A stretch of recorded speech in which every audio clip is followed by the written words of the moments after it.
saya bertemu salah satu seniman ya. Dia punya karya-karya untuk menggambar. Rinto, namanya Rinto, usia 19 tahun ya. Ini seni lukis anak ini hanya memang sampai dengan hari ini dia punya catatan sedikit terkait dengan corona, memang juga belum mendapat bantuan perhatian apapun untuk Rinto yang juga cacat ya. Kita bisa lihat sendiri dari kaki, tangannya, punya karya-karya di dinding ya, sering melukis di dinding ya. Lukis manusia kalau orang berdiri baru dilukis itu persis bisa. Tergantung ya. Melukis pakai bahan apa biasanya? Bahan lukisnya? Spidol warna ya. Ada yang mau dilukis lebih bagus lagi biasanya pakai apa menurut Rinto? Ya kalau bisa pakai cat lah. Pakai cat ya? Cat apa lagi? Kuas. Kuas. Peralatan itu ada peralatan.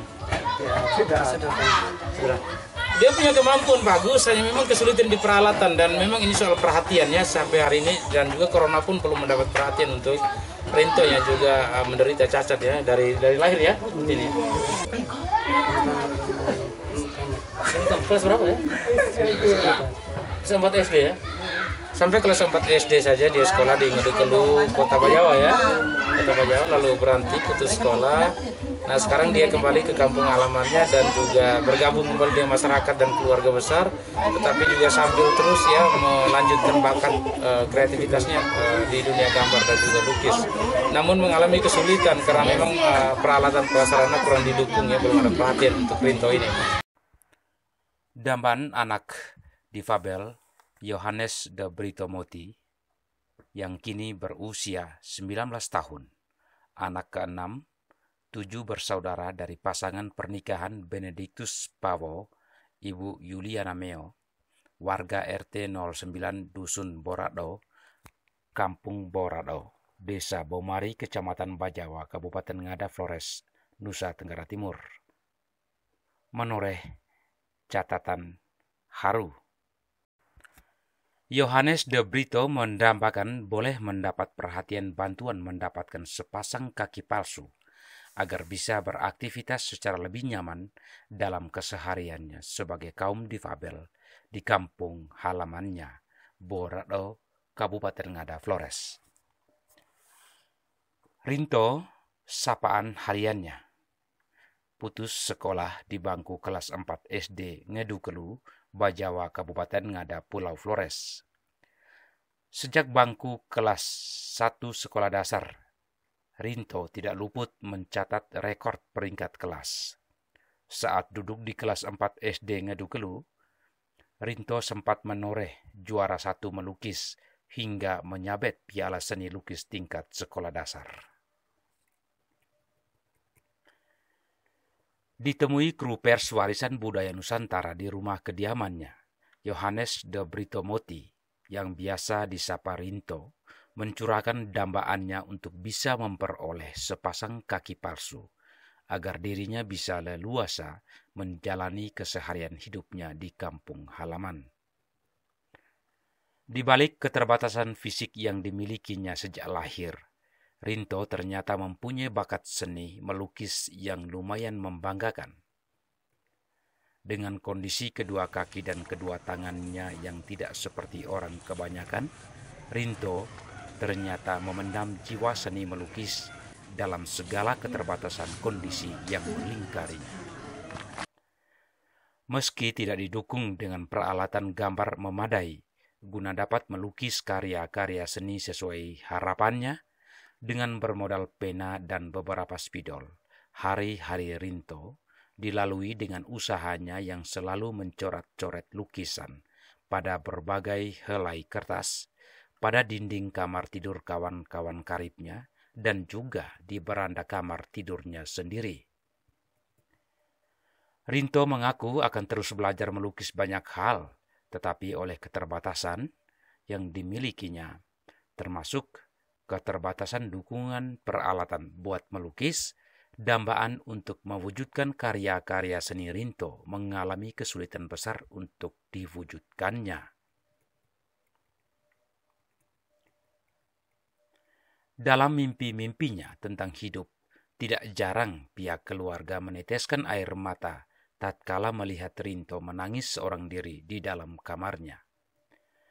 Ayah kandung Rinto, Benedictus Pawo, menuturkan beberapa kali dirinya terdiam tidak dapat berkata-kata kala menyaksikan Rinto duduk seorang diri sambil meneteskan air matanya dalam diam. Kisah air mata Rinto, anak difabel, membuat kru pers WBN tertantang untuk bisa mengetahui apa gerangan Rinto yang seringkali menyendiri lalu menetes air mata sedih. Beberapa kali ditanyai kru pers, Rinto mengelak untuk menjawab. Upaya adaptasi cepat menciptakan kedekatan dengan Rinto bersama kru pers. Akhirnya Rinto menjawab bahwa sesungguhnya ada yang dirisaukannya. Ternyata Rinto merisaukan masa depan hidupnya. Rinto merisaukan bagaimana hidupnya sebagai kaum difabel kelak, di tengah tuntutan ekonomi hidup di tengah kampung dan sesamanya.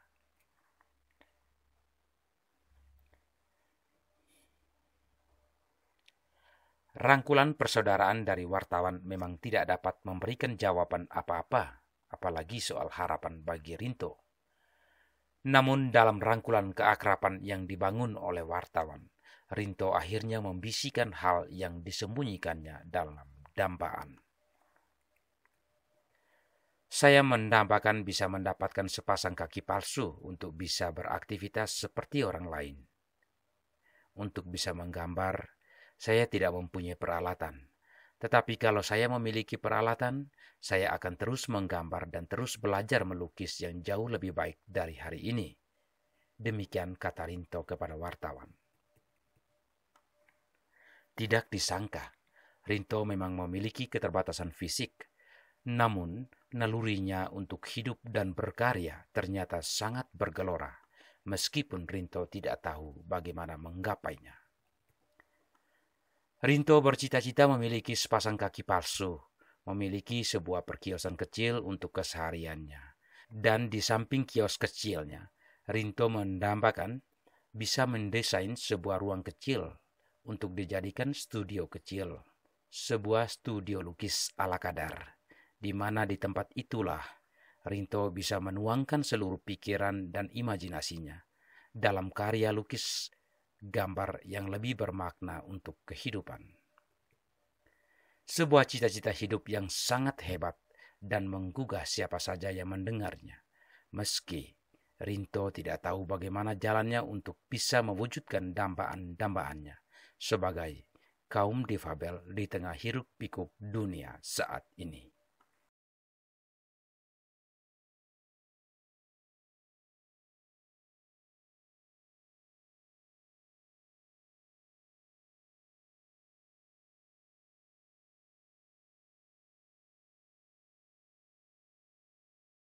Warisan Budaya Nusantara, Jakarta Selatan, naungan perusahaan PT Kraton Kesepuan, Cirebon. Pendiri Sultan Sepuh ke-14, Pra Arif Nata Diningrat ST. Pemimpin umum redaksi Neni Triyatna Rosa.